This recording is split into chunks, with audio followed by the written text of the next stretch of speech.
El edificio de la Ciudad Judicial de Guadalajara siempre me había parecido predecible, casi mecánico.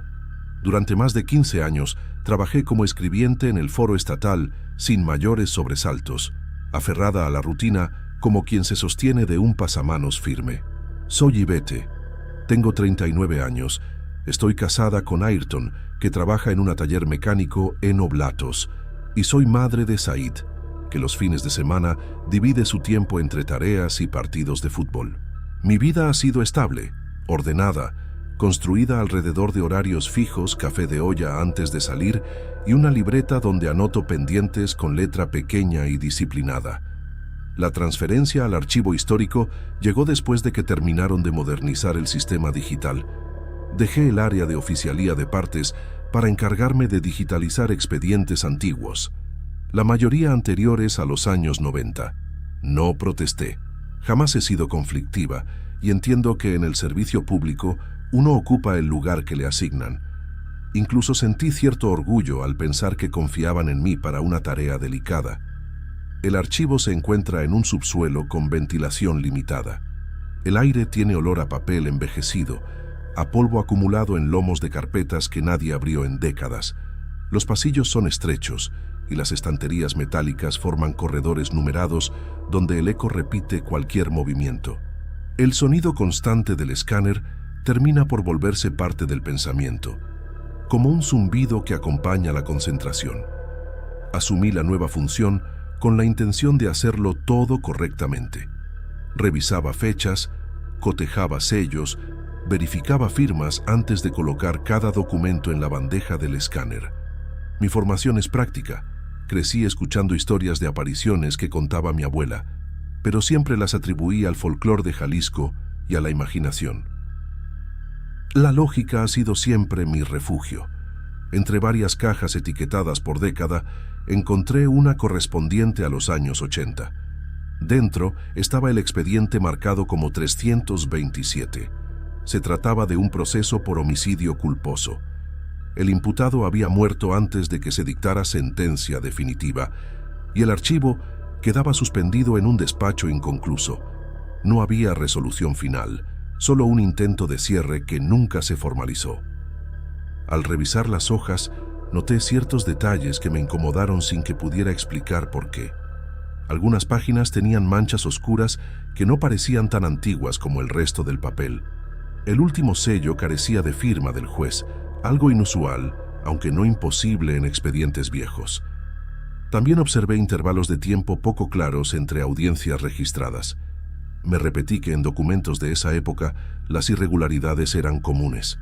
Cuando ingresé los datos al sistema digital interno, apareció la primera anomalía. El número 327 figuraba como activo, en trámite, como si alguien estuviera trabajando en él. Pensé en un error de migración, algo frecuente desde la actualización del software. Continué con la digitalización convencida de que bastaría con cerrar correctamente el registro para resolverlo. Al finalizar el escaneo, la pantalla se congeló durante unos segundos y mostró la leyenda pendiente de comparecencia antes de reiniciarse sola. Reinicié el programa y marqué el expediente como concluido. Esa noche regresé a casa más cansada de lo habitual, atribuyéndolo al polvo del archivo. A la mañana siguiente, al abrir el sistema, el número 327 había vuelto a la lista de asuntos pendientes, como si yo no lo hubiera tocado jamás. La mañana en que volví a trabajar con el expediente 327, decidí revisar cada hoja con más cuidado. Durante el escaneo, noté que el archivo digital quedaba incompleto. 2 páginas que recordaba haber colocado en la bandeja no aparecían en la vista previa. Revisé la pila física y confirmé que faltaban. Sentí una molestia leve, como cuando algo mínimo rompe el orden de un día que debería ser rutinario. Pensé que las hojas se habían atorado en el alimentador automático. Abrí el escáner, desmonté la bandeja con paciencia y pasé los dedos por cada ranura buscando papel doblado. No encontré nada. Sacudí la máquina, revisé debajo del escritorio y hasta en el bote de basura por si se hubieran deslizado. El expediente parecía haber perdido esas páginas sin explicación material. 2 días después, al retomar la caja de los años 80, abrí nuevamente el expediente 327 para rehacer el escaneo. Las 2 hojas extraviadas estaban en su lugar, perfectamente alineadas dentro del legajo. Lo que me hizo contener la respiración fue descubrir una tercera hoja que no correspondía al papel envejecido del resto. Era más blanca, el gramaje distinto, sujeta con un clip moderno. La fecha impresa era del año en curso. Leí el contenido con atención. Se trataba de un acuerdo preliminar donde se solicitaba una nueva oitiva de la escribiente responsable del expediente. Mi nombre no aparecía todavía, pero la redacción hacía referencia directa a quien estuviera a cargo de la digitalización. El lenguaje era técnico, coherente con el formato judicial. Ninguna frase sonaba improvisada. El desconcierto me recorrió el cuerpo como un escalofrío discreto. Busqué una explicación lógica. Consideré la posibilidad de que alguien hubiera anexado esa hoja como parte de una auditoría interna o una broma de mal gusto. En el servicio público circulan comentarios pesados cuando llega personal nuevo a un área. Me repetí que todo debía tener origen administrativo, que no existía motivo para alarmarse por un documento aislado. Las noches comenzaron a volverse incómodas. Soñaba con una sala de audiencias vacía dentro de la misma ciudad judicial de Guadalajara. Las bancas de la galería estaban ocupadas por figuras oscuras sin rostro. En la última fila distinguía a un hombre sentado con la espalda recta, observándome fijamente. Intentaba abrir el expediente que sostenía entre las manos, pero las hojas permanecían selladas como si estuvieran pegadas entre sí. Despertaba sudando, con la sensación persistente de haber olvidado una obligación importante. Ayrton me comentó una madrugada que yo había murmurado artículos y numerales durante el sueño, como si estuviera dictando un acuerdo. Mencionó cifras que no recordaba haber revisado recientemente. Esa observación me dejó inquieta todo el día siguiente. En el archivo, 2 compañeras del área me dijeron que me habían visto detenida frente a la estantería 327, hablando sola en voz baja. Aseguraban que parecía estar leyendo algo invisible. No conservo memoria de ese momento. La duda sobre mi propia lucidez comenzó a instalarse con discreción. Anoté cada detalle en mi libreta personal para no perder control de los hechos. Cada intento de cerrar oficialmente el expediente en el sistema terminaba igual. La pantalla se congelaba o el programa se reiniciaba sin guardar cambios. Otros números funcionaban con normalidad. Solicité apoyo al área de informática y el técnico informó que no existía registro de falla alguna. Esa misma noche, al regresar a casa, encontré sobre la mesa de la cocina varias copias del proceso 327 con anotaciones manuscritas que reconocí como mías, pero cuya escritura no recordaba haber realizado. Respirar se volvió difícil cada vez que descendía al subsuelo del archivo en la ciudad judicial de Guadalajara. No era una crisis evidente, sino una opresión discreta en el pecho, como si el aire estuviera más denso ahí abajo. Antes de cruzar la puerta metálica, hacía una pausa breve, fingiendo revisar el celular, solo para regular la respiración. La sensación de estar siendo observada se instaló como una presencia constante, sin que pudiera señalar un punto específico de dónde proviniera. Pequeños errores comenzaron a aparecer en mi trabajo. Tecleaba mal fechas simples, invertía números que jamás habría confundido. Corregía de inmediato, pero el descuido me resultaba ajeno. En casa, mi paciencia se redujo. Me descubrí contestando con brusquedad a Said por asuntos mínimos, como dejar los tenis fuera de su lugar. Esa irritación no era habitual en mí, y eso me avergonzaba más que el propio enojo. Sostuve la rutina como si nada ocurriera. Preparaba la comida, organizaba la lonchera, escuchaba a Ayrton hablar del taller. Sin embargo, mi mente regresaba una y otra vez al número 327. Mientras lavaba los platos, me sorprendía repitiendo mentalmente los detalles del expediente, intentando encontrar una explicación administrativa que lo justificara todo. La estantería marcada como 327 comenzó a obsesionarme.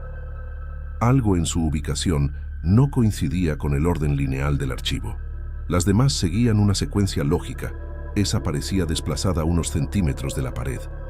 Me quedé observándola varios minutos un mediodía, intentando recordar si siempre había estado ahí exactamente en esa posición. Apoyé la mano sobre el metal para comprobar su estabilidad. Sentí una vibración leve, continua, como si detrás de la estructura hubiera algún mecanismo funcionando.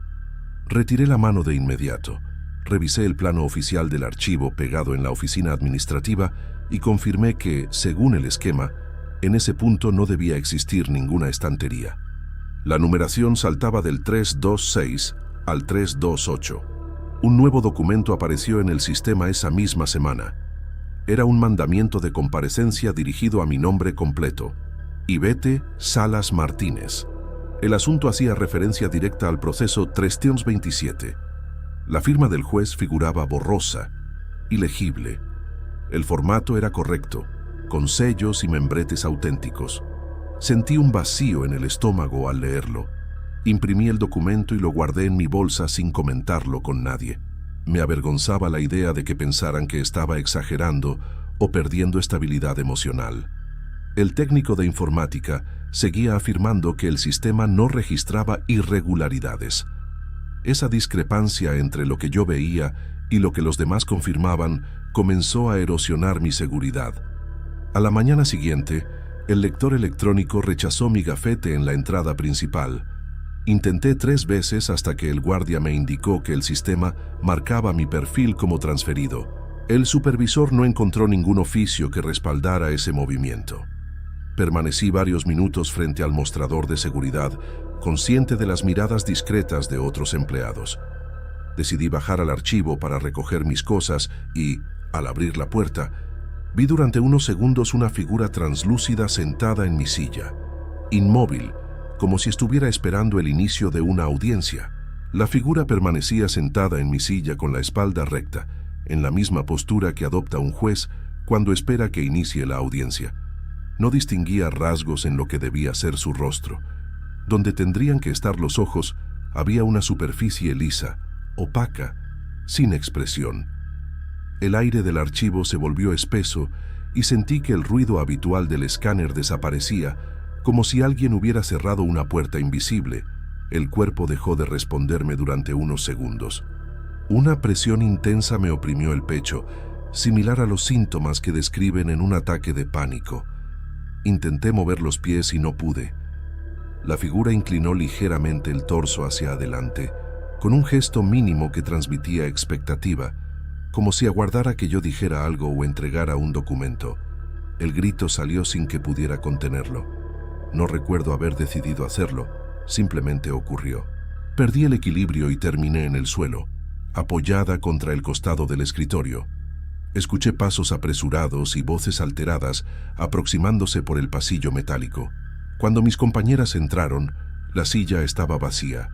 Yo temblaba de forma incontrolable y apenas podía articular palabras coherentes. Me trasladaron al área médica interna y después a una clínica particular. El diagnóstico fue claro: estrés crónico con episodio agudo de ansiedad traumática. El médico sugirió reposo inmediato y separación temporal del entorno laboral. Acepté la incapacidad con una mezcla incómoda de alivio y vergüenza, como si abandonar mi puesto fuera una falta personal.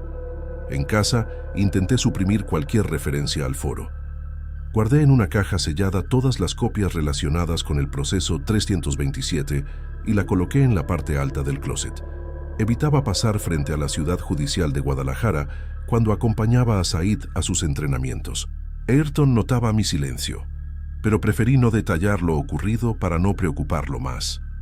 Los meses transcurrieron entre consultas médicas y una rutina doméstica más lenta. Una tarde recibí la visita de una excompañera del archivo.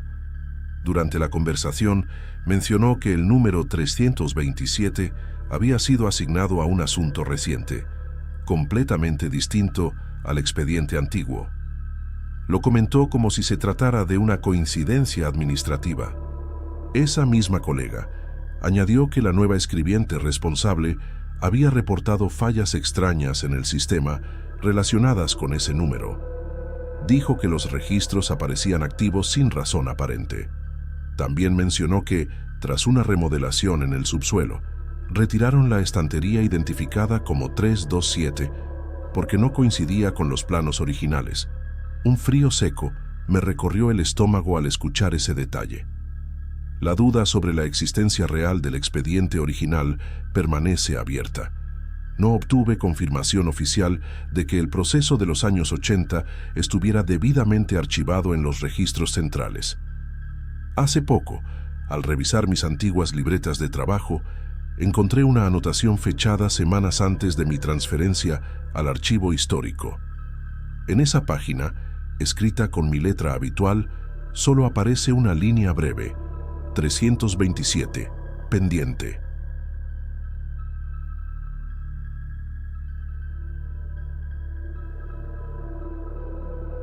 Me llamo Sixto.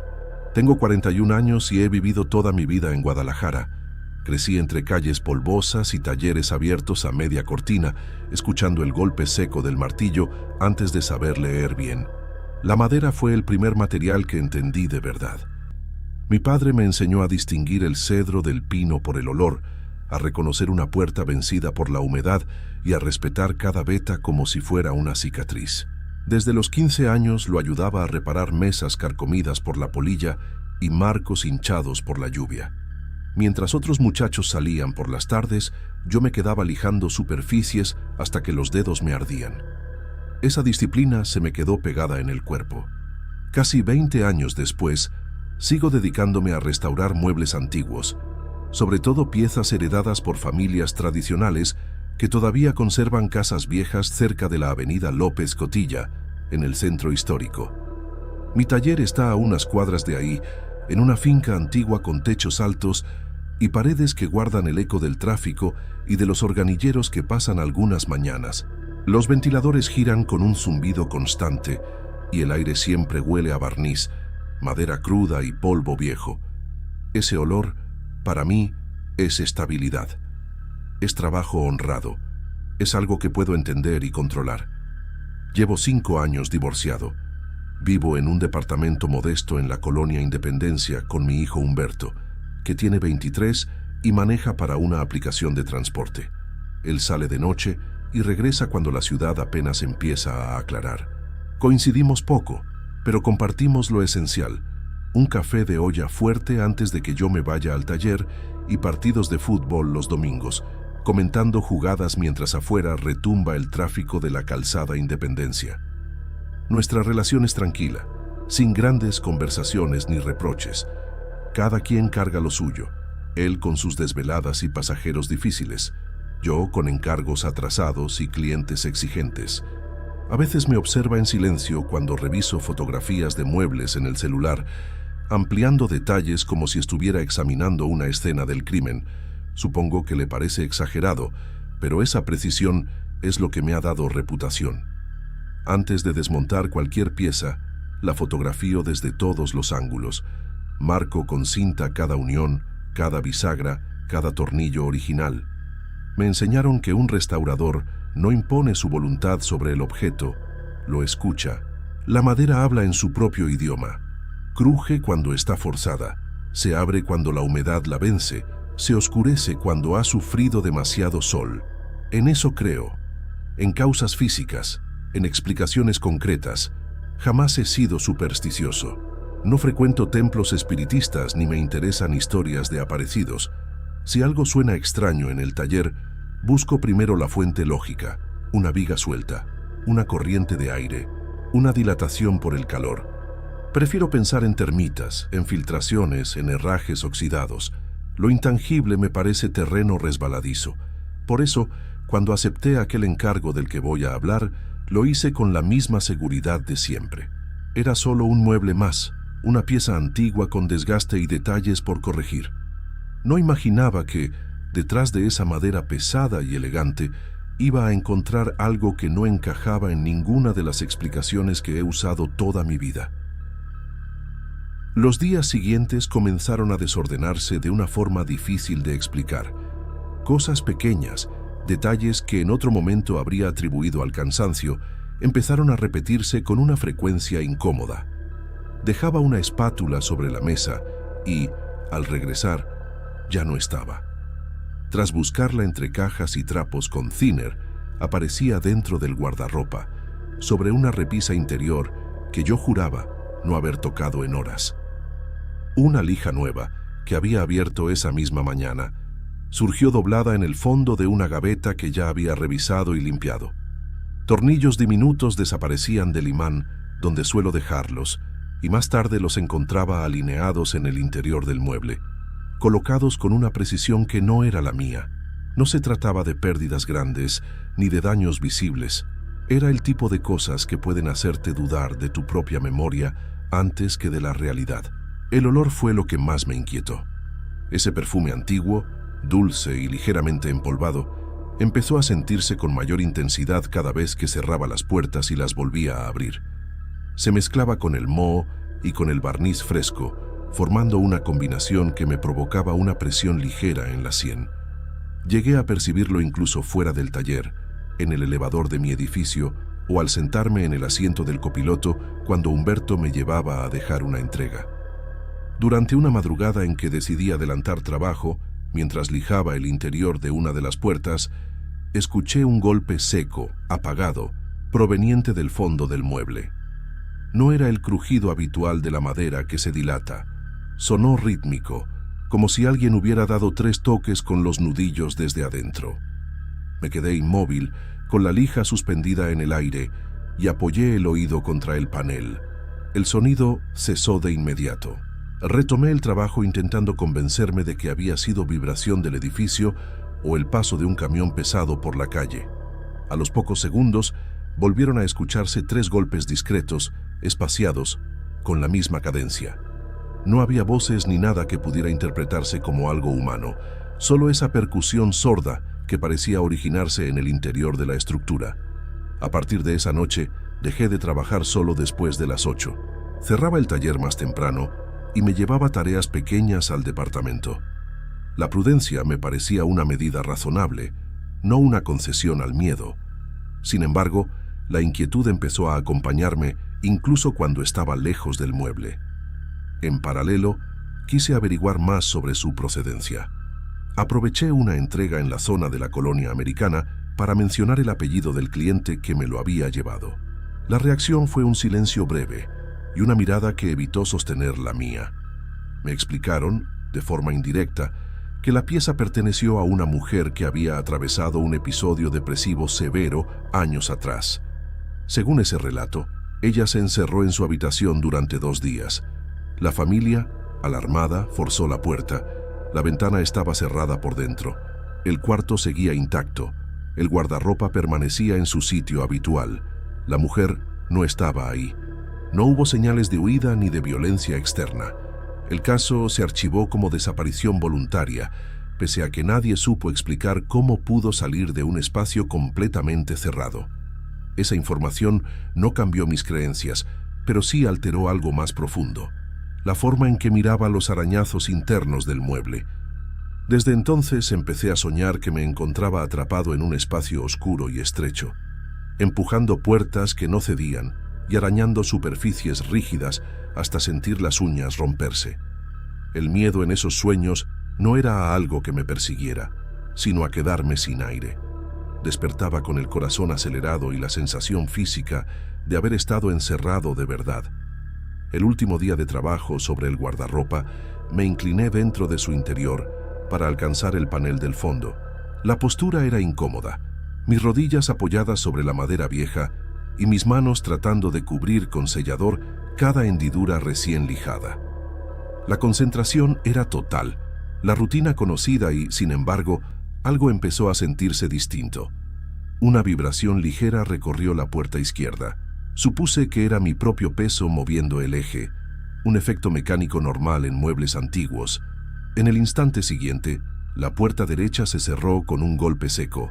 La luz desapareció de golpe y quedé envuelto en la oscuridad más completa que había sentido dentro del taller.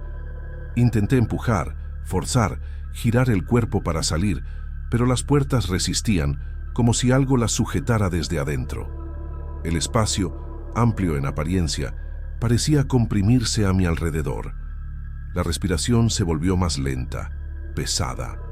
Un olor dulzón y penetrante, como perfume antiguo mezclado con humedad, llenó el interior y casi me hizo toser. Grité por ayuda, aunque sabía que el taller estaba vacío. Los ladrillos gruesos y la madera gruesa absorbían el sonido. Golpeé con los puños la madera, una y otra vez. La vibración llegó a mis manos, pero las puertas no cedieron. Un déjà vu me recorrió, idéntico a mis sueños, atrapado, empujando superficies que se negaban a moverse. Los minutos parecían eternos. El pánico se volvió físico, sudor frío, mareo, respiración entrecortada. Cada golpe me dejaba más cansado, más desesperado. Y cuando la extenuación empezó a reemplazar el miedo, las puertas se abrieron de repente. Caí hacia adelante, golpeando mis manos y rodillas contra el suelo del taller, con la espalda temblando y el corazón acelerado. Revisé las bisagras, los mecanismos.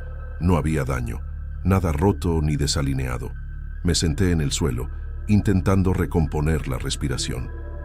El olor fue desapareciendo poco a poco, dejando un silencio casi absoluto y la sensación extraña de haber estado dentro de algo que no comprendía. Durante los días posteriores, completé únicamente la parte externa del mueble. Informé al cliente con precisión técnica que el interior presentaba problemas estructurales, que no podían resolverse sin una intervención completa, y él aceptó sin hacer preguntas, pagando por el trabajo realizado hasta ese punto. Con la entrega hecha, el taller volvió a la normalidad. Ningún golpe, ninguna herramienta desaparecida. Sin embargo, en mi departamento, en noches aisladas, el perfume antiguo regresaba, inesperado, mezclado con el olor a humedad. Humberto no notaba nada, y yo prefería callar. No hablé con nadie del incidente. Tampoco tenía explicación lógica. Lo que quedó fue la memoria física de haber estado atrapado, y la certeza silenciosa de que durante unos minutos ocupé un lugar del que alguien más había intentado salir y no pudo.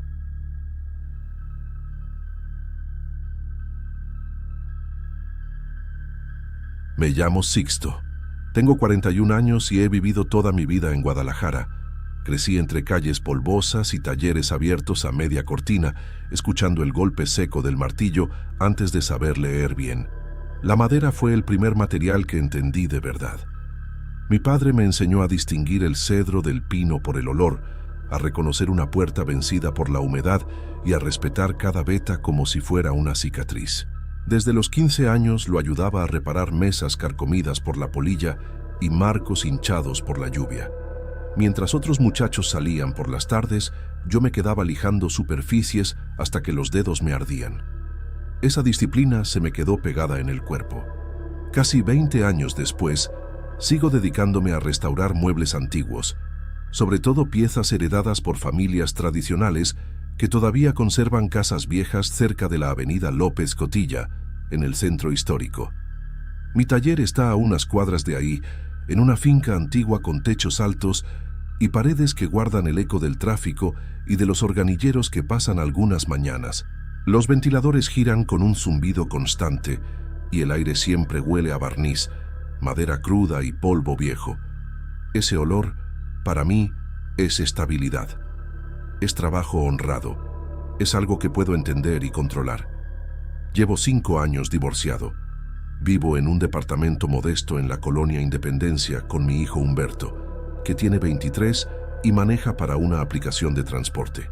Él sale de noche y regresa cuando la ciudad apenas empieza a aclarar. Coincidimos poco, pero compartimos lo esencial: un café de olla fuerte antes de que yo me vaya al taller y partidos de fútbol los domingos, comentando jugadas mientras afuera retumba el tráfico de la calzada Independencia. Nuestra relación es tranquila, sin grandes conversaciones ni reproches. Cada quien carga lo suyo, él con sus desveladas y pasajeros difíciles, yo con encargos atrasados y clientes exigentes. A veces me observa en silencio cuando reviso fotografías de muebles en el celular, ampliando detalles como si estuviera examinando una escena del crimen. Supongo que le parece exagerado, pero esa precisión es lo que me ha dado reputación. Antes de desmontar cualquier pieza, la fotografío desde todos los ángulos: Marco con cinta cada unión, cada bisagra, cada tornillo original. Me enseñaron que un restaurador no impone su voluntad sobre el objeto, lo escucha. La madera habla en su propio idioma. Cruje cuando está forzada, se abre cuando la humedad la vence, se oscurece cuando ha sufrido demasiado sol. En eso creo, en causas físicas, en explicaciones concretas. Jamás he sido supersticioso. No frecuento templos espiritistas ni me interesan historias de aparecidos. Si algo suena extraño en el taller, busco primero la fuente lógica, una viga suelta, una corriente de aire, una dilatación por el calor. Prefiero pensar en termitas, en filtraciones, en herrajes oxidados. Lo intangible me parece terreno resbaladizo. Por eso, cuando acepté aquel encargo del que voy a hablar, lo hice con la misma seguridad de siempre. Era solo un mueble más, una pieza antigua con desgaste y detalles por corregir. No imaginaba que, detrás de esa madera pesada y elegante, iba a encontrar algo que no encajaba en ninguna de las explicaciones que he usado toda mi vida. Los días siguientes comenzaron a desordenarse de una forma difícil de explicar. Cosas pequeñas, detalles que en otro momento habría atribuido al cansancio, empezaron a repetirse con una frecuencia incómoda. Dejaba una espátula sobre la mesa y, al regresar, ya no estaba. Tras buscarla entre cajas y trapos con thinner, aparecía dentro del guardarropa, sobre una repisa interior que yo juraba no haber tocado en horas. Una lija nueva, que había abierto esa misma mañana, surgió doblada en el fondo de una gaveta que ya había revisado y limpiado. Tornillos diminutos desaparecían del imán donde suelo dejarlos, y más tarde los encontraba alineados en el interior del mueble, colocados con una precisión que no era la mía. No se trataba de pérdidas grandes ni de daños visibles. Era el tipo de cosas que pueden hacerte dudar de tu propia memoria antes que de la realidad. El olor fue lo que más me inquietó. Ese perfume antiguo, dulce y ligeramente empolvado, empezó a sentirse con mayor intensidad cada vez que cerraba las puertas y las volvía a abrir. Se mezclaba con el moho y con el barniz fresco, formando una combinación que me provocaba una presión ligera en la sien. Llegué a percibirlo incluso fuera del taller, en el elevador de mi edificio o al sentarme en el asiento del copiloto cuando Humberto me llevaba a dejar una entrega. Durante una madrugada en que decidí adelantar trabajo, mientras lijaba el interior de una de las puertas, escuché un golpe seco, apagado, proveniente del fondo del mueble. No era el crujido habitual de la madera que se dilata. Sonó rítmico, como si alguien hubiera dado 3 toques con los nudillos desde adentro. Me quedé inmóvil, con la lija suspendida en el aire, y apoyé el oído contra el panel. El sonido cesó de inmediato. Retomé el trabajo intentando convencerme de que había sido vibración del edificio o el paso de un camión pesado por la calle. A los pocos segundos, volvieron a escucharse 3 golpes discretos, espaciados, con la misma cadencia. No había voces ni nada que pudiera interpretarse como algo humano, solo esa percusión sorda que parecía originarse en el interior de la estructura. A partir de esa noche, dejé de trabajar solo después de las 8. Cerraba el taller más temprano y me llevaba tareas pequeñas al departamento. La prudencia me parecía una medida razonable, no una concesión al miedo. Sin embargo, la inquietud empezó a acompañarme incluso cuando estaba lejos del mueble. En paralelo, quise averiguar más sobre su procedencia. Aproveché una entrega en la zona de la colonia americana para mencionar el apellido del cliente que me lo había llevado. La reacción fue un silencio breve y una mirada que evitó sostener la mía. Me explicaron, de forma indirecta, que la pieza perteneció a una mujer que había atravesado un episodio depresivo severo años atrás. Según ese relato, ella se encerró en su habitación durante 2 días. La familia, alarmada, forzó la puerta. La ventana estaba cerrada por dentro. El cuarto seguía intacto. El guardarropa permanecía en su sitio habitual. La mujer no estaba ahí. No hubo señales de huida ni de violencia externa. El caso se archivó como desaparición voluntaria, pese a que nadie supo explicar cómo pudo salir de un espacio completamente cerrado. Esa información no cambió mis creencias, pero sí alteró algo más profundo. la forma en que miraba los arañazos internos del mueble. Desde entonces empecé a soñar que me encontraba atrapado en un espacio oscuro y estrecho, empujando puertas que no cedían y arañando superficies rígidas hasta sentir las uñas romperse. El miedo en esos sueños no era a algo que me persiguiera, sino a quedarme sin aire. Despertaba con el corazón acelerado y la sensación física de haber estado encerrado de verdad. El último día de trabajo sobre el guardarropa, me incliné dentro de su interior para alcanzar el panel del fondo. La postura era incómoda, mis rodillas apoyadas sobre la madera vieja y mis manos tratando de cubrir con sellador cada hendidura recién lijada. La concentración era total, la rutina conocida y, sin embargo, algo empezó a sentirse distinto.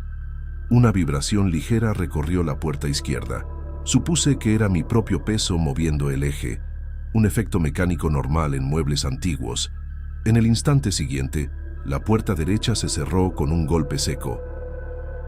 La luz desapareció de golpe y quedé envuelto en la oscuridad más completa que había sentido dentro del taller. Intenté empujar, forzar, girar el cuerpo para salir, pero las puertas resistían, como si algo las sujetara desde adentro. El espacio, amplio en apariencia, parecía comprimirse a mi alrededor. La respiración se volvió más lenta, pesada. Un olor dulzón y penetrante, como perfume antiguo mezclado con humedad, llenó el interior y casi me hizo toser. Grité por ayuda, aunque sabía que el taller estaba vacío. Los ladrillos gruesos y la madera gruesa absorbían el sonido. Golpeé con los puños la madera una y otra vez. La vibración llegó a mis manos, pero las puertas no cedieron.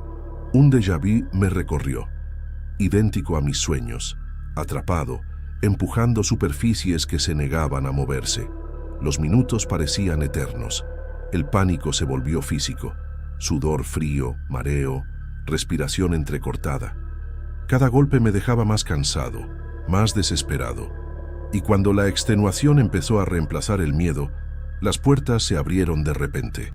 Caí hacia adelante, golpeando mis manos y rodillas contra el suelo del taller, con la espalda temblando y el corazón acelerado. Revisé las bisagras, los mecanismos. No había daño, nada roto ni desalineado. Me senté en el suelo, intentando recomponer la respiración. El olor fue desapareciendo poco a poco, dejando un silencio casi absoluto y la sensación extraña de haber estado dentro de algo que no comprendía. Durante los días posteriores, completé únicamente la parte externa del mueble. Informé al cliente con precisión técnica que el interior presentaba problemas estructurales, que no podían resolverse sin una intervención completa, y él aceptó sin hacer preguntas, pagando por el trabajo realizado hasta ese punto. Con la entrega hecha, el taller volvió a la normalidad. Ningún golpe, ninguna herramienta desaparecida. Sin embargo, en mi departamento, en noches aisladas, el perfume antiguo regresaba, inesperado, mezclado con el olor a humedad. Humberto no notaba nada, y yo prefería callar. No hablé con nadie del incidente. Tampoco tenía explicación lógica. Lo que quedó fue la memoria física de haber estado atrapado y la certeza silenciosa de que durante unos minutos ocupé un lugar del que alguien más había intentado salir y no pudo.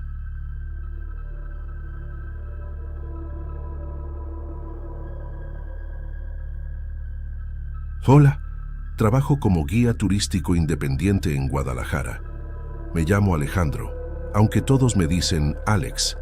Mis recorridos se centran en los barrios históricos y en lugares antiguos como las cercanías del Panteón de Belén.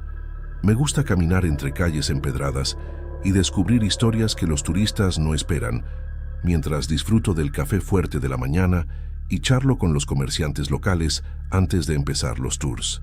Caminaba entre las callejuelas empedradas del barrio histórico de Guadalajara, con mi cámara colgada al hombro y el guía en la mano, cuando algunos turistas comenzaron a mencionarme algo extraño. Decían haber visto pequeñas luces que flotaban cerca de una tumba olvidada en Santa Paula, la del niño llamado Nachito. Al principio, intenté racionalizarlo, reflejos de linternas, insectos brillantes o tal vez alguna ilusión óptica, La tarde caía lentamente y las sombras de los árboles secos se alargaban sobre los portones de hierro del cementerio. El aire olía a tierra húmeda y flores marchitas, un aroma que siempre me recordaba las historias antiguas de la ciudad. Cada paso entre las lápidas parecía más pesado, como si el lugar mismo respirara bajo el sol que comenzaba a esconderse. Durante el tour, algunos visitantes se detenían a tomar fotos y me señalaban puntos luminosos que desaparecían cuando intentaban enfocarlos. Yo registraba discretamente con mi cámara, sin querer que notaran mi preocupación. Las luces aparecían en el video, pero muchas veces no se veían a simple vista. Esa diferencia entre lo capturado y lo percibido me hacía sentir una mezcla de fascinación y leve inquietud. Un día, mientras pasábamos cerca de la tumba de Nachito, un frío repentino recorrió mi espalda. No era el típico viento de Guadalajara al atardecer. Algo más parecía envolver el lugar. Los turistas comentaban sensaciones similares, escalofríos inexplicables, un aire que parecía cargado de silencio. Sentí cómo mi corazón se aceleraba, preguntándome si aquello que percibíamos era real o simplemente sugestión colectiva. Entre risas nerviosas de los visitantes y murmullos sobre la historia del niño, empecé a notar que cada luz tenía un movimiento propio, como si flotara con intención. Intenté encontrar un patrón racional, pero nada encajaba. No había cables, linternas ni reflejos evidentes. El misterio se hacía más tangible cuanto más lo observaba. A veces, los turistas comentaban que parecía que alguien los seguía con la mirada desde las sombras, pero al voltear no encontraban a nadie. Cada reporte aumentaba mi curiosidad, mezclada con una sensación de respeto por aquello que no podía explicar. El equilibrio entre el escepticismo profesional y el temor natural comenzaba a desdibujarse. El sol desapareció detrás de las viejas lápidas, y la luz amarilla del ocaso convirtió todo en siluetas alargadas y sombras que se movían con el viento. Caminábamos con cuidado, los pasos resonando sobre los adoquines, y cada crujido de madera o piedra parecía amplificado, casi como si el lugar nos susurrara algo que solo podía percibirse al bajar la guardia.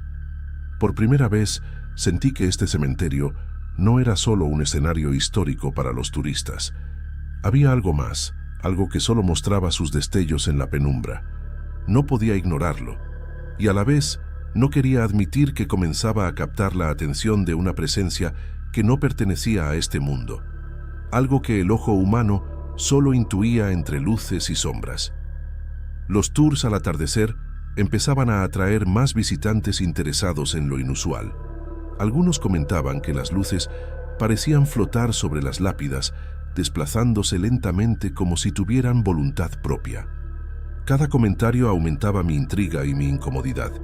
Intentaba registrar todo con mi cámara, pero muchas veces lo que captaba no coincidía con lo que ellos veían. Caminando entre tumbas antiguas, observaba las inscripciones desgastadas por el tiempo. El viento se colaba entre los árboles secos, levantando hojas secas que crujían a nuestros pies mientras los corvos graznaban en lo alto, interrumpiendo el silencio. El ambiente se volvía más pesado a cada paso, y mi intuición me decía que algo nos seguía, invisible para el ojo humano. En varias ocasiones recibí mensajes anónimos en mi teléfono. Pedían que suspendiera los tours nocturnos y enviaban fotos borrosas donde se distinguían figuras humanas que no podía identificar. Cada imagen me producía un escalofrío y al mismo tiempo despertaba una curiosidad que me empujaba a seguir explorando. Durante las caminatas, algunos visitantes comentaban haber escuchado risitas de niño, pequeñas y juguetonas, que desaparecían en cuanto intentaban localizar su origen. Esa combinación de sonidos delicados y fugaces con las luces extrañas generaba un efecto inquietante que nadie podía ignorar. El frío súbito se hizo más frecuente, recorriendo mi espalda y mis brazos con intensidad. Sentí múltiples veces que alguien o algo me observaba desde los rincones del cementerio, aunque al girar no había nadie. La sensación de ser vigilado aumentaba la tensión y hacía que cada detalle mínimo pareciera significativo. Un par de veces Un pequeño objeto semejante a un globo ascendió lentamente frente a nosotros, como suspendido en el aire sin viento. Los turistas lo seguían con la mirada y yo trataba de mantener la calma, grabando discretamente con mi cámara. Cada movimiento extraño reforzaba la idea de que aquello no era una simple coincidencia. El Museo del Cementerio ofrecía momentos de silencio absoluto. Allí, entre vitrinas antiguas y sombras densas, los murmullos se apagaban y los ecos de los pasos resonaban con claridad. El contraste entre la quietud del interior y los fenómenos externos intensificaba la sensación de misterio, como si el lugar respirara por sí mismo. A pesar del miedo que comenzaba a sentir, mi curiosidad profesional me obligaba a seguir. Cada luz inexplicable, cada sonido etéreo, cada sensación de presencia reforzaba la convicción de que había algo más allá de lo visible. La línea entre historia, leyenda y realidad se difuminaba y el tour se transformaba en una experiencia que nadie podía prever ni explicar del todo. La noche había caído por completo sobre Santa Paula cuando iniciamos el tour. Las luces del cementerio parecían bailar entre las lápidas, pero esta vez eran más intensas y coherentes. Algunos visitantes comenzaron a señalar balones invisibles que flotaban delante de ellos, y risitas de niño se escuchaban a lo lejos, aumentando la inquietud general. Durante un momento me detuve en el Museo del Cementerio. Los pasos que resonaban detrás de mí parecían seguir cada uno de mis movimientos. Giré varias veces, pero no había nadie. La sensación de ser observado se volvió más concreta, como si un par de ojos invisibles analizaran cada gesto mío.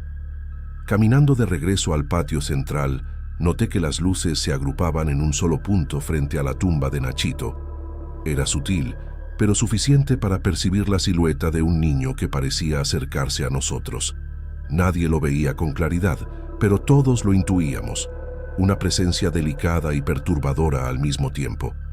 El aire se volvió más denso y dulce, un aroma que me recordó a flores viejas mezcladas con caramelo. Cada visitante reaccionaba de manera distinta.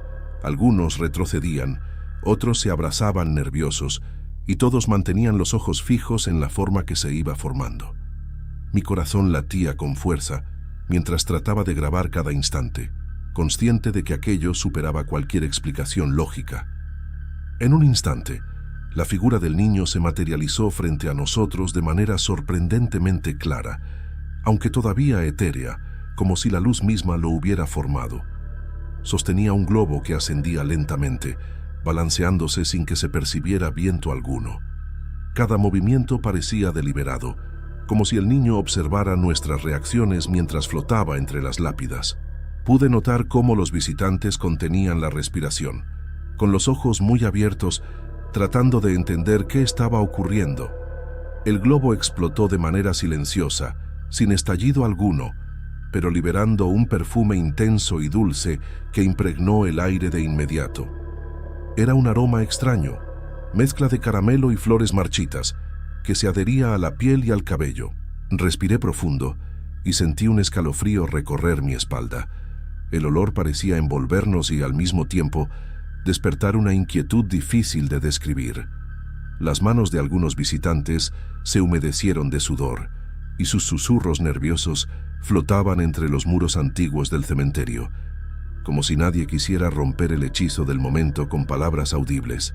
Los ojos de todos permanecían fijos en el lugar donde el niño había estado, aunque ahora solo quedaba un punto brillante y difuso. Las luces comenzaron a dispersarse lentamente, pero el eco de las risitas continuaba flotando entre las tumbas, jugando con nuestra percepción, acercándose y alejándose sin patrón visible. Cada paso que daba alguien parecía resonar con más fuerza, y cada sombra proyectada por las lápidas parecía moverse con vida propia, como si formara parte del fenómeno. El corazón latía acelerado y sentí un peso en el pecho, mezcla de fascinación y temor, de asombro y respeto por algo que no podía controlar ni comprender. Los visitantes se mantenían cerca unos de otros, algunos aferrándose discretamente a las chaquetas o mochilas, pero nadie se movía demasiado. Todos parecían saber que cualquier acción podía interrumpir la delicada interacción que se estaba desarrollando ante sus ojos. Cada sonido y cada aroma se combinaban con las luces flotantes para crear un clímax que parecía planeado por la misma esencia del lugar. Era una experiencia psicológica intensa. No había contacto físico, pero la tensión se sentía real, tangible, como si el cementerio mismo respirara con nosotros. Intenté registrar todo con mi cámara, pero incluso al ver los videos más tarde, algunas luces parecían moverse de manera que desafiaba cualquier explicación racional. Al dispersarse la última luz, percibí cómo un silencio absoluto se asentaba sobre nosotros, cargado de una expectativa que todavía no podía definirse. La sensación de que algo había estado presente y nos había observado persistía en el aire, y las risitas, aunque cada vez más lejanas, dejaban un rastro inquietante que nadie podía ignorar. Era como si el niño hubiera compartido un instante de su mundo con nosotros, solo por unos segundos, dejando recuerdos indelebles. Mientras los visitantes comenzaban a recuperar la compostura, todos mirábamos alrededor con cautela, conscientes de que lo que acabábamos de presenciar no podía explicarse. La combinación de luces, aromas y sonidos había generado un momento único, imposible de replicar y difícil de interpretar. Cada respiración y cada mirada compartida reforzaba la certeza de que algo real había sucedido, algo que se resistía a ser comprendido por completo. Al final de la sesión, comprendí que el cementerio guardaba más que historia y leyendas. Albergaba presencias que escapaban a cualquier explicación. La silueta del niño, el globo, las risitas y el aroma dulce quedaron grabados en mi memoria y en los videos. Sabía que ninguno de los presentes olvidaría aquel instante. Un rastro de misterio, tangible y etéreo al mismo tiempo, que continuaría flotando entre las lápidas mucho después de nuestra partida. Decidí limitar mis tours al atardecer. La noche ya no era segura ni cómoda para los visitantes ni para mí.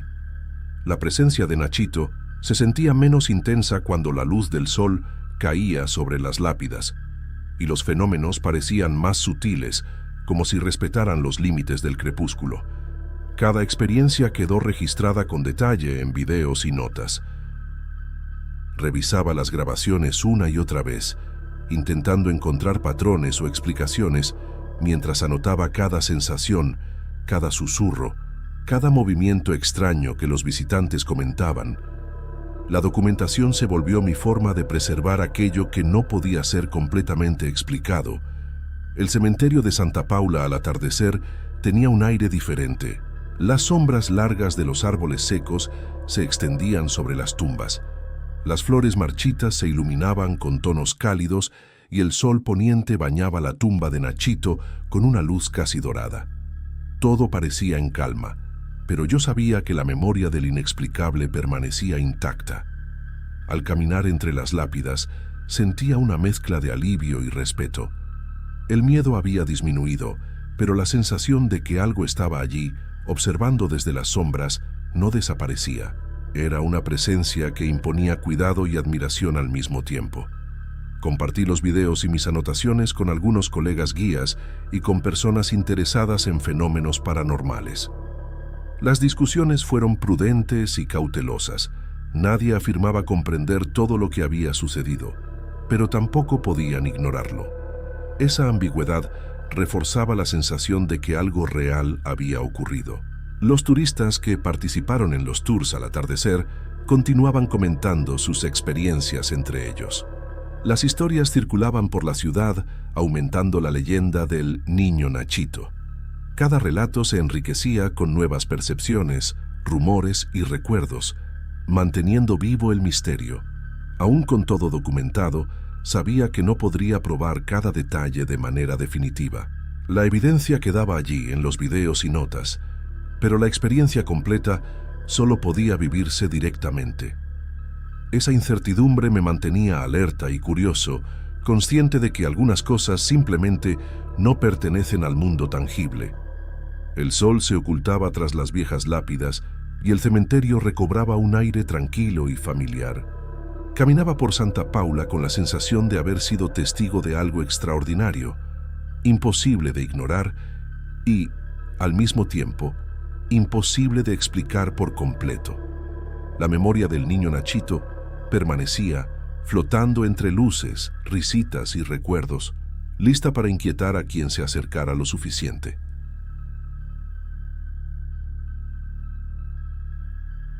La mayor parte de mis días los paso entre bocetos, colores y la organización del departamento, intentando que todo esté en orden para recibir al bebé que crece dentro de mí. La emoción de sentir sus movimientos hace que cada tarea cotidiana adquiera un nuevo significado, desde preparar la comida hasta acomodar los pequeños objetos que se acumulan en la sala. Mis manos trabajan con cuidado, pero mi mente a menudo divaga pensando en cómo será nuestra vida cuando finalmente lo tengamos entre nosotros. Soy Cynthia, mi esposo, L. Nilsson, sale por la noche a su turno en la fábrica y el silencio que deja atrás siempre me resulta más profundo de lo habitual. Siempre he sido escéptica respecto a las historias de mi familia, a las leyendas que mis padres y abuelos contaban sobre espíritus y presencias misteriosas, pero cada vez que me quedo sola, siento un remordimiento sutil por no haberles prestado más atención. Algunas cosas que antes parecían cuentos, ahora me rondan con inquietante insistencia. La primera vez que sentí algo extraño fue al cerrar la puerta después de que él se marchó. Un cambio en el aire recorrió la casa, un frío casi imperceptible que me hizo detenerme un instante. Intenté decirme que era solo mi imaginación, que los sonidos de la calle y la brisa que entraba por alguna rendija podían explicar esa sensación. Sin embargo, el silencio que siguió fue demasiado denso, como si alguien hubiera estado parado detrás de mí unos segundos antes de desaparecer. En el corredor de la sala, noté una sombra que parecía alargarse contra la pared. Me acerqué despacio, con el corazón acelerado, y al estirar la mano no había nada. La oscuridad de la noche y la luz amarilla de la lámpara generaban formas que mi mente intentaba completar, pero la inquietud persistía. Esa sensación de ser observada se convirtió en una compañía constante, aunque no había nadie presente. Los sonidos comenzaron a repetirse, cascos de caballo resonando lejanos por la calle desierta, el suave farfalear de ropa o telas movidas por el viento. Cada vez que los escuchaba, intentaba racionalizarlos. Era la calle del barrio, los vecinos, cualquier explicación lógica. Pero las noches pasaban, y esos mismos sonidos regresaban con la misma cadencia, como un recordatorio silencioso de que algo me observaba. Al caminar por el departamento, descubrí arranques finos en el piso de madera. Pequeñas marcas, casi invisibles, como si alguien hubiera pasado descalzo. Mi respiración se volvió más rápida y una sensación de frío me recorrió los brazos. Me obligué a pensar que podía ser algún animal pequeño, quizá un gato callejero que se colaba por la ventana, pero en el fondo sabía que eso no explicaba la frecuencia ni la ubicación de las marcas. Los pesadillas llegaron con fuerza. Soñaba con un hombre vestido de charro, traje negro brillante y sombrero amplio, que se acercaba lentamente a la puerta de mi casa. Su rostro permanecía siempre oculto, y sentía que mis movimientos eran observados incluso mientras dormía.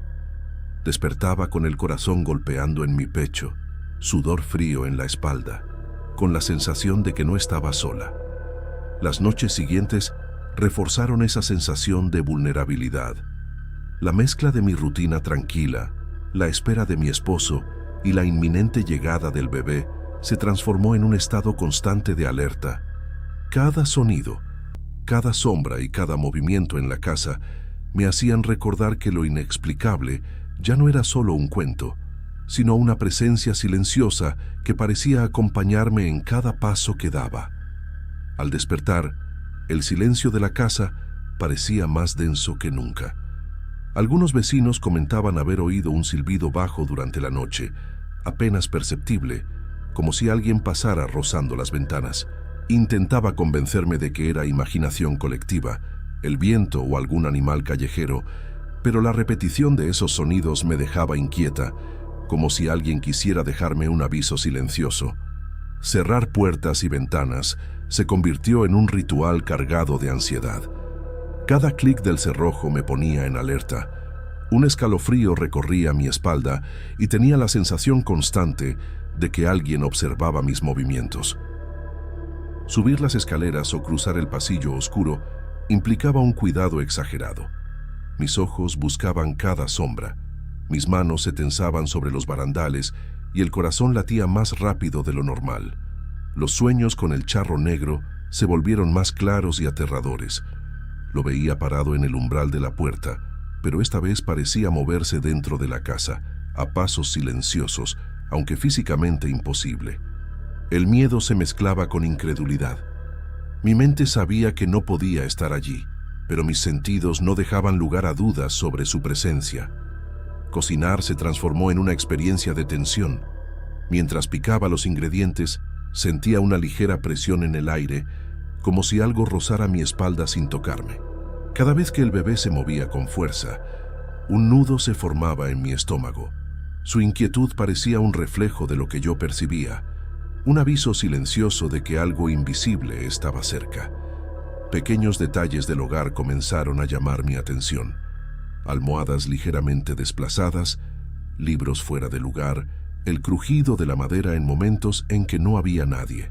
Intentaba racionalizar cada movimiento, pensando que la mente jugaba trucos por el estrés y la ansiedad, pero la frecuencia y consistencia de esos cambios me obligaban a cuestionar mi propia percepción. Los pesadillas se repetían con un patrón inquietante. Cada noche, el charro negro aparecía en la misma posición, con su sombrero ancho proyectando sombras sobre su rostro que jamás podía distinguir. Su mirada parecía seguirme, incluso cuando abría los ojos. La sensación de ser vigilada se convirtió en una presencia silenciosa que me acompañaba en cada acción cotidiana. Mientras acomodaba la ropa o barría el piso, un sonido sutil, como un roce o un suspiro, me hacía detenerme. Mis manos se tensaban, los músculos se crispaban y me obligaba a respirar profundo para calmar los nervios. La mezcla de lo cotidiano y lo inexplicable hacía que cada noche se sintiera interminable y cada sombra en la pared amenazante. Los días pasaban sin cambios aparentes en la realidad tangible, pero mi percepción del hogar se había transformado. Lo que antes era familiar y seguro, ahora parecía un espacio cargado de presencias invisibles. Cada sonido, cada movimiento del aire, cada gesto del bebé dentro de mí reforzaba la certeza de que algo estaba cerca, algo que no podía ver, pero que no dejaba de sentir. Desperté sobresaltada con un hormigueo extraño en los pies, pequeños rasguños, finos y delicados, recorriendo la piel como si hubiera caminado descalza sin darme cuenta. La sensación de alguien respirando cerca se volvió más intensa, un aire frío que parecía rodearme sin dejar rastro, y el corazón se me aceleró antes de poder abrir los ojos por completo. Durante los recorridos nocturnos en coche con el Enilson, la radio comenzó a emitir interferencias en ciertos tramos del trayecto. Un cheado sutil, casi musical, que desaparecía al doblar la esquina. Intenté ignorarlo, pensando que eran fallas del aparato, pero la repetición exacta en los mismos lugares me obligó a observar con atención cada calle, cada sombra que se proyectaba en el camino. El bebé dentro de mí parecía reaccionar con mayor intensidad en esos momentos. Sus movimientos se hacían más fuertes cuando el aire se volvía pesado o los ruidos extraños se intensificaban, como si percibiera algo que nosotros no podíamos ver. Cada patadita me llenaba de una mezcla de temor y protección, deseando alejar lo que me hacía sentir vulnerable. Una noche sin viento, el silencio era tan denso que cada sonido parecía multiplicarse. Entonces comenzaron los pasos, pesados, rítmicos, avanzando por la calle justo frente a la puerta. Cada golpe sobre el pavimento retumbaba en el pecho, como un tambor insistente que marcaba mi miedo, un compás imposible de ignorar. El corazón latía con fuerza mientras mis ojos seguían la penumbra, intentando distinguir algo que la oscuridad se negaba a revelar. El aire en la entrada se volvió denso, cargado de frío y de una presión que rozaba la piel. Mis manos temblaban y cada músculo de mi cuerpo se tensó, paralizado entre la necesidad de correr y la imposibilidad de saber hacia dónde escapar. Me acerqué a la puerta despacio, con los dedos aferrados al pomo, conteniendo la respiración y escuchando cómo cada paso se acercaba, como si la presencia buscara medir mi resistencia. Al abrir la puerta, todo pareció desvanecerse por un instante fugaz. El mundo contuvo la respiración, un vacío que se sintió absoluto y silencioso, solo roto por un soplo helado que recorrió mi nuca. La piel se erizó, la columna se tensó y una palabra, incomprensible pero cargada de fuerza, pareció susurrar directamente en mi oído, haciendo que el aliento se me quedara atrapado en la garganta. El pánico se mezcló con una confusión que me dejó sin capacidad de razonar. Cada fibra de mi cuerpo gritaba por huir, por escapar de algo que no podía tocar ni ver. Sin embargo, la amenaza permanecía intangible, suspendida entre lo visible y lo invisible. El corazón golpeaba con rapidez, mientras cada respiración era medida, contenida, como si un movimiento brusco pudiera provocarle enfado o llamar su atención hacia mí. Los sonidos dentro de la casa se amplificaban. El crujido de la madera, las cortinas que se movían sin viento, incluso el goteo del agua en la cocina adquirían un matiz siniestro. Cada ruido provocaba un sobresalto inmediato, y mis manos se tensaban sobre cualquier superficie, buscando un indicio de contacto físico, cualquier señal que pudiera confirmar la presencia del charro negro. Dormir se volvió un territorio peligroso y traicionero. Los sueños reproducían la misma escena, sombras avanzando por los pasillos, el charro negro detenido frente a la ventana, sombrero ancho proyectando su sombra sobre el rostro que nunca podía ver. Cada despertar traía sudor frío, respiración agitada y una certeza inquietante. Aquello no era solo un sueño, sino un fragmento de lo que sucedía realmente en la casa mientras yo dormía. Incluso los momentos de quietud resultaban insoportables. El aire parecía moverse sin razón, como si algo invisible acompañara cada gesto, cada paso que daba dentro del departamento. El cuerpo entero se mantenía alerta, cada sentido afinado, esperando un contacto, un sonido, cualquier señal que confirmara la presencia que parecía flotar entre lo tangible y lo etéreo. El miedo dejó de ser solo una reacción, se volvió parte de mi rutina nocturna. Cada movimiento, cada gesto dentro del hogar, estaba acompañado por la sensación de ser vigilada, de que algo estaba ahí, cerca, invisible pero palpable. La mezcla de terror y realidad se volvió inseparable, y cada noche parecía más difícil distinguir una de la otra. El cansancio acumulado me impulsionó a salir de la casa y buscar ayuda en el vecindario. Caminé con pasos medidos hasta llegar a la vivienda de Dona Andina, una mujer de avanzada edad, respetada por sus conocimientos sobre rituales y tradiciones antiguas. Al contarle lo que había vivido, sus ojos transmitieron comprensión inmediata, como si ya supiera todo antes de que yo pronunciara palabra. Su voz cálida explicó con detalle quién era el charro negro, esa presencia que se acerca a quienes atraviesan momentos de vulnerabilidad. Todo encajaba, los pasos que había oído, los susurros, el aire frío que parecía seguirme y los movimientos inquietos del bebé. Cada historia que antes parecía un mito adquiría un peso real ante mis sentidos. Mientras realizábamos el ritual, el aroma del copal y de la cera encendida llenó la habitación, y mis manos seguían las indicaciones de Dona Andina, colocando símbolos en las esquinas de la casa. La concentración era palpable. Las palabras repetidas en un susurro creaban una atmósfera diferente, densa pero protectora, que envolvía cada objeto del hogar. Después de que el último símbolo quedó colocado y las velas se consumieron parcialmente, sentí que la tensión se aligeraba. La sensación de ser observada disminuyó considerablemente, y aunque el eco de los pasos seguía llegando desde la calle, ya no había contacto directo ni la respiración cercana que antes me paralizaba. Una calma cautelosa se instaló dentro de mí. Incluso mientras preparaba la comida y acomodaba la sala, noté que podía moverme sin sobresaltos constantes. El hogar, antes cargado de inquietud, comenzó a sentirse más habitable, y la risa de Elenilson al llegar del trabajo recuperó su naturalidad. Una parte de mí seguía alerta, pero podía recuperar fragmentos de normalidad que parecían imposibles hace unas semanas. Durante la tarde, el bebé se agitó con fuerza en mi vientre, recordándome que la presencia aún rondaba, aunque a distancia. Cada sonido en la calle provocaba un ligero sobresalto, pero ya no dominaba mis pensamientos ni mis movimientos. La sensación de peligro se había transformado en una precaución consciente, manejable y menos aterradora.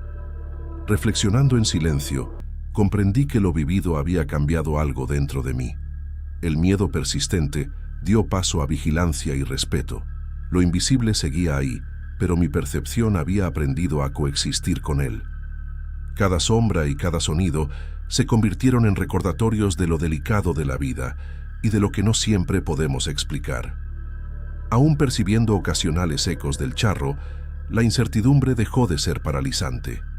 Su presencia pasó a formar parte de un equilibrio sutil, un respeto cauteloso, una vigilancia prudente y la certeza de que la vida cotidiana podía continuar.